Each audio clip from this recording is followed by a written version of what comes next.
అదే RTV app వార్తల్ని క్షణాల్లో చదివే అవకాశం ఉంటుంది. ఒక న్యూస్ పేపర్, ఒక టెలివిజన్ ఛానల్ మీ చేతుల్లో ఎప్పుడూ ఉంటాయి. ఈరోజు రాష్ట్రంలో పరిస్థితులు ఏ విధంగా ఉన్నాయంటే, ఈ రాష్ట్ర ప్రజలందరికీ చెప్తా ఉన్నా, విజ్ఞప్తి చేస్తూ ఉన్నా. మనం చిన్నప్పటి నుంచి ఒక సామెత వింటూ ఉన్నాం, దుడ్డిచ్చి తేలుతో కుట్టించుకోవడం అని. దుడ్డిచ్చి తేలుతో కుట్టించుకోవడం అనే ఒక సామెత మన గ్రామీణ ప్రాంతాల నుంచి వింటూ వస్తున్నాం.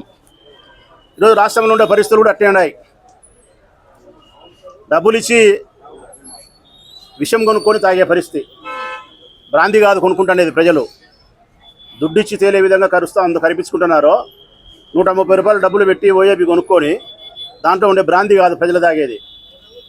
విషం తాగుతున్నారు, స్పిరిట్ తాగుతున్నారు, కల్తీ మద్యాన్ని తాగుతున్నారు, కిడ్నీ చెడిపోయేదానికి తాగుతున్నారు, లివర్ పాడైపోయి మరణించేదానికి తాగుతున్నారు. ఒక 6 నెలల కాలం ఇది తాగిన తర్వాత తప్పనిసరిగా అనారోగ్య పాలు కావాల్సిందే. మరొక 2 నెలలకు, 3 నెలలకు, 6 నెలలకు మరణించాల్సిందే. ఇప్పుడు 15 నెలలు అయింది ఈ రాష్ట్రంలో నకిలీ మద్యం అమ్మబట్టి. ప్రతిరోజు ప్రొద్దుటూరు మొదలుకుంటే ఇచ్చాపురం వరకు పదుల సంఖ్యలో అనారోగ్యంతో మరణిస్తున్నారు. నేను అడుగుతా ఉన్నా చంద్రబాబు నాయుడు ప్రభుత్వాన్ని, నేను విజ్ఞప్తి చేస్తూ ఉన్నా పేద ప్రజలకు, ఎవరి ప్రాణాలను టార్గెట్ చేస్తుంది ఈ ప్రభుత్వం? ఈ నకిలీ మద్యం ధనవంతులనా? కాదు, పేద మధ్యతరగతి వాళ్ళు తాగే బ్రాందీ విస్కీని టార్గెట్ చేసినారు. ప్రజలారా, మన పేదవాళ్ళు ఏమైతే తాగుతారో 99 రూపాయలు షాట్ అంట, బెంగళూరు మాల్ట్ అంట, కేరళ మాల్ట్ అంట, ఓఏబి అంట, బిన్నీస్ అంట, ఇవన్నీ 99 రూపాయలు, 110 రూపాయలు, 130 రూపాయలు. ఇవన్నీ తాగేది ఎవరు? పేద మధ్యతరగతి కుటుంబాలకు సంబంధించిన వారు తాగుతున్నారు. అంటే ఈ రాష్ట్ర ప్రభుత్వము పెద్దలు నకిలీ మద్యాన్ని తయారు చేయించే వెనుక వీళ్ళు ఉండి, తెలుగుదేశం పార్టీ తరఫున పోటీ చేసిన ఇన్ఛార్జ్ జయచంద్రారెడ్డి డైరెక్ట్గా ముందుకుండి, వెనకల కరకట్ట పెద్దలుండి నకిలీ మద్యాన్ని తయారు చేసి పేదవారి జీవితాలను, ప్రాణాలను టార్గెట్ చేస్తున్నారు. కనికరం, జాలి, దయ చంద్రబాబు నాయుడు ప్రభుత్వానికి ఉందే? నిజంగా జాలి ఉంటే, కరుణ ఉంటే, ఈ మందు తాగినటువంటి పేదవాళ్ళ యొక్క ప్రాణాలు హరించి వేస్తూ ఉంటే, ఆ కుటుంబాలకు సంబంధించిన స్త్రీల యొక్క తాలిబొట్లు తెగి కింద పడతా ఉంటే, ఆ తల్లుల యొక్క బిడ్డలు మరణిస్తూ ఉంటే, గర్భశోకం ఏర్పడుతూ ఉంటే, ఆ కుటుంబాలు చిన్న భిన్నమైపోయి ఆర్థికంగా అనేక రకాల కష్టాలు పాలవుతూ ఉంటే, ఎట్లా మీరు అన్నం తిని నిద్రపోగలుగుతున్నారు చంద్రబాబు నాయుడు ప్రభుత్వం? ఏ విధంగా మీకు కంటికి నిద్ర పడుతుంది? ఈ రాష్ట్రంలో ఉండే పేద మహిళల యొక్క తాలిబొట్టుకు విలువ లేదు ఈ ప్రభుత్వానికి. కానీ వారి రక్తాన్ని చెమటగా మార్చి ఆ చెమటలో నుంచి రూపాయలుగా మారుస్తారు కదా విస్కీ కొనడానికి. దాని మీద మటుకు మక్కువ ఎక్కువ ఉంది, చాలా ప్రీతి ఉంది ఆ రూపాయల మీద. కానీ వీళ్ళ తాలిబొట్టుల మీద మాత్రం గౌరవం లేదు. ఇది రాక్షసమైన ప్రభుత్వం, దయలేని ప్రభుత్వం ఇది. ఏ పేదవారికైతే మభ్యపెట్టి, ఆశ పెట్టి, స్త్రీలకైతే సంక్షేమ పథకాలు, పురుషులకైతే నాణ్యమైన మందిస్తా, ధరలు తగ్గించి ఇస్తా. ఈ 2 మాటలతోనే నువ్వు అధికారంలోకి వచ్చినావు. ఈ 2 మాటలు నెరవేర్చినావా? ఇప్పుడు 16 నెలలు అయింది. సంక్షేమ పథకాలను ఇవ్వగలిగినావా? ఇవ్వలే. నాణ్యమైన మంది ఇచ్చినావా? ఇవ్వలే. మొలకల చెరువు నకిలీ మద్యం ఇస్తున్నావు. రాష్ట్రంలో ఎక్కడ చూసినా నకిలీ మద్యం తయారీ కుటీర పరిశ్రమలు ఏర్పాటు చేసి పేదవాళ్ళ యొక్క రూపాయలను పూర్తిగా దోచుకొని వారి ప్రాణాలను హరించి వేసి కాటికి పంపించి ఆ కుటుంబాలను నడిరోడ్డు మీదకి లాగే ప్రయత్నం చేస్తూ ఉన్నావు. చెప్పింది ఒకటి, చేసేది ఒకటి.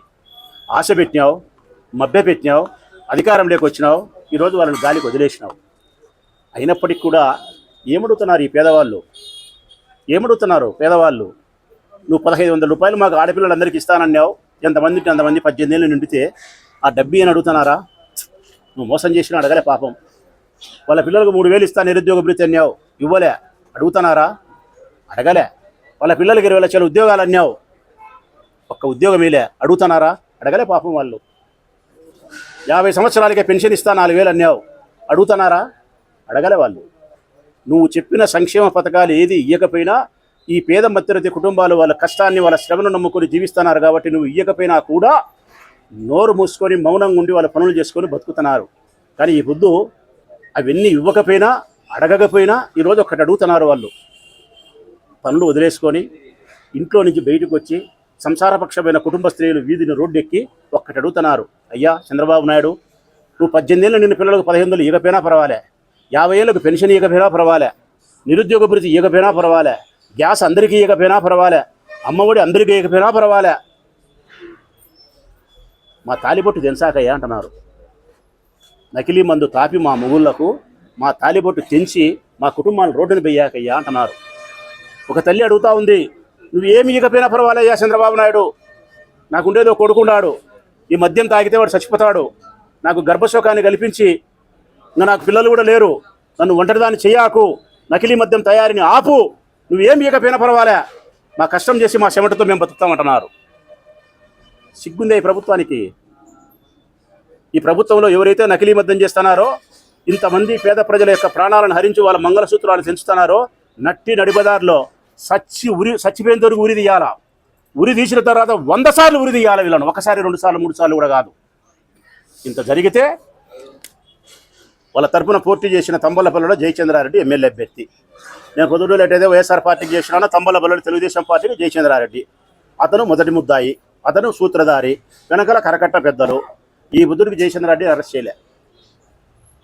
సోషల్ మీడియాలో పోస్టులు పెడితే కన్నా తీసుకుపోయి జైల్లో పెడతారా? ధర్నాలు చేస్తే మేము తీసుకుపోయి మమ్మల్ని జైల్లో పెడతారా? నకిలీ మద్యం తయారు చేసి కుటీర పరిశ్రమలు, నకిలీ మద్య కుటీర పరిశ్రమలు ఏర్పాటు చేసి మంగళసూత్రాలు తెగి పడతానే కానీ తెలుగుదేశం పార్టీ ఇన్ఛార్జీలను నాయకులను మీరు అరెస్ట్ చేయరా? స్పిరిట్ సప్లై చేసిన బాలాజీని అరెస్ట్ చేయరా? వేల కోట్ల రూపాయలు పేద ప్రజల డబ్బు దోసుకుంటే అది ఎవరు అకౌంట్ల ద్వారా ఎక్కడికి పోయిందని చెప్పి కనిపెట్టరా? నకిలీ మద్యం తయారు చేయడానికి ముడిసరుకు ఎక్కడి నుంచి తీసుకొచ్చారని చెప్పి మీరు కనిపెట్టరా? నకిలీ మద్యం తయారు చేయడానికి కావాల్సిన ప్లాంట్ను, అందులో పరికరాలను, ఎక్విప్మెంట్ను ఎవరు తీసుకొచ్చినారు, దాని డబ్బు ఎవరు ఎక్కడ పెట్టారు, ఎవరు ఎక్కడ కొనుగోలు చేశారనే విషయాలు ప్రపంచానికి చెప్పరా? చెప్పరు. ఎందుకు? దొంగలు మీరే. దొంగల చేతికి బీగం ఇచ్చినాం, మా దరిద్రం అది. దొంగల చేతికి బీగం ఇచ్చినాం, మా దరిద్రం అది. ఈ తెలుగుదేశం పార్టీల పెద్దలు కాబట్టే మీరు మూసిపెట్టినారు. ఈరోజు సిబిఐ విచారణ చేయాలని మేము అడుగుతున్నాం. మీరు సిబిఐ విచారణకు సిద్ధపడడంలే, సిట్టుతో విచారణ చేస్తా అంటున్నావు. సిట్టు ఎవరయ్యా? నీ దొడ్లో ఉండే గుమసాలు, నీ దొడ్లో ఉండే గుమసాలు. వాళ్ళతో విచారణ చేపిస్తే దర్యాప్తు సక్రమంగా జరుగుతుందా? పేద మహిళల యొక్క జీవితాలకు మేలు జరుగుతుందా? చనిపోయిన కుటుంబాలకు ఆత్మశాంతి కలుగుతుందా? కలగదు. నువ్వు నిజంగా తప్పు చేయకపోతే, నీ పార్టీ తెలుగుదేశం పార్టీ అభ్యర్థులు సూత్రధారులు, వెనకల పాత్రధారులు మీరు కాకపోతే సిబిఐతో విచారణ చెప్పి, ఎందుకు సిబిఐతో విచారణ చెప్పావు? ఆనాడు రాజశేఖర రెడ్డి పరిటాల రవి హత్య కేసులో జగన్మోహన్ రెడ్డి మీద అభియోగం చేసినప్పుడు అసెంబ్లీలోనే ప్రకటించినాడు, సిబిఐ విచారణ చేయండి, నా కొడుకు నిగ్గు తేల్చండి అని చెప్పి, ఉరి తీయండి నన్ను బహిరంగ ప్రదేశంలో అని చెప్పినాడు. సిబిఐ విచారణ చేసినారు ఆయన కొడుకు మీదనే, ఆయన ముఖ్యమంత్రిగా ఉండేప్పుడు. మరి ఈరోజు ఎందుకు నువ్వు సిబిఐ విచారణ సిద్ధం కాలే? చుట్టుతో బట్టుతో అంటున్నావు. కారణం తూతూ మంత్రం దర్యాప్తు చేసి నీ మనుషులు కాపాడుకొని, ఈ పేద ప్రజల ఆస్తిని, వాళ్ళ డబ్బులను దోచుకొని, వాళ్ళ కుటుంబ సభ్యుల ప్రాణాలను హరించడానికి సిద్ధపడినావు. ఒక్క మాటలో చెప్పాలంటే, వైఎస్ఆర్ కాంగ్రెస్ పార్టీ జగన్మోహన్ రెడ్డి గారి నాయకత్వంలో పేద ప్రజల యొక్క ప్రాణాన్ని, ఆరోగ్యాన్ని సంరక్షించడానికి, పేద మహిళల యొక్క మా సోదరీమణుల తాలిబొట్టును భద్రంగా పచ్చగా 10 కాలాల పాటు నిలబెట్టడం కోసం జగన్మోహన్ రెడ్డి గారి నాయకత్వంలో నకిలీ మద్యాన్ని అరికట్టాలని చెప్పి ఈరోజు రోడ్డెక్కినాం. రోడ్డెక్కిన ఈ ఉద్యమం, ఈ ధర్నా ఈ రోజుతో ఆగిపోదు. నిరంతరం ఇది కొనసాగుతూనే ఉంటుంది. పత్రికా ప్రకటనలు ఉంటాయి, శాంతియుత ఆందోళన కార్యక్రమాలు ఉంటాయి, కోర్టుకు పోయేటు ఉంటాయి. ఇంకా ఎక్కువ మాట్లాడితే, మీరు దావకు రాకపోతే మీ ఎక్సైజ్ కార్యాలయాల మీద రాష్ట్ర వ్యాప్తంగా మహిళలు దాడి చేసే పరిస్థితి కూడా ఉంటుంది. ఇది ప్రజాస్వామ్య దాడి అవుతుంది కదా, అప్రజాస్వామిక దాడి కాదు. ఈ విషయాన్ని మీరు తెలుసుకొని తప్పనిసరిగా నకిలీ మద్యాన్ని అరికట్టాల. బెల్ట్ షాపులు 1,00,000 ఉన్నాయి ఈ రాష్ట్రంలో. 3,396 బ్రాందీ షాపులుంటే 1,00,000 బెల్ట్ షాపులా? పల్లెకు 3-4. ఈ బెల్ట్ షాపులన్నిటికీ ఏమంది వస్తుంది? నకిలీ మద్యం నుంచి తయారైనటువంటి ఈ మందు బెల్ట్ షాపులకు వచ్చి పల్లెల్లో పేదవాళ్ళకు తాపించి చంపే ప్రయత్నం చేసి డబ్బు దోసుకుంటున్నారు. 1,00,000 బెల్ట్ షాపులను ఇమ్మీడియట్గా రద్దు చేయాలా. బ్రాందీ షాపులలో మందు తాగనీయకూడదు. కర్ణాటక, గోవా నుంచి వచ్చే మందులు నియంత్రించాలా. బ్రాందీ షాపుల మీద ఎక్సైజ్ అధికారులు తనిఖీ చేయాలా. సిబిఐ చేత విచారణ చేయించాలా. పేదవాళ్ళ దగ్గర నుంచి దోచుకునే డబ్బు ప్రభుత్వ ఖజానాలోకి రావాలా. ఈ నకిలీ మద్యం తాగి మరణించిన వారి యొక్క కుటుంబాలకు మేలు చేసే విధంగా ఈ మద్యం నుంచి తయారైన డబ్బు నుంచి వారికి నష్టపరిహారాన్ని చెల్లించాలా.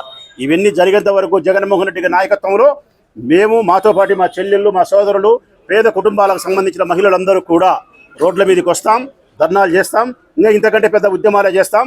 మాకు ఉద్యమానికి స్ఫూర్తి మహాత్మా గాంధీ తాతనే.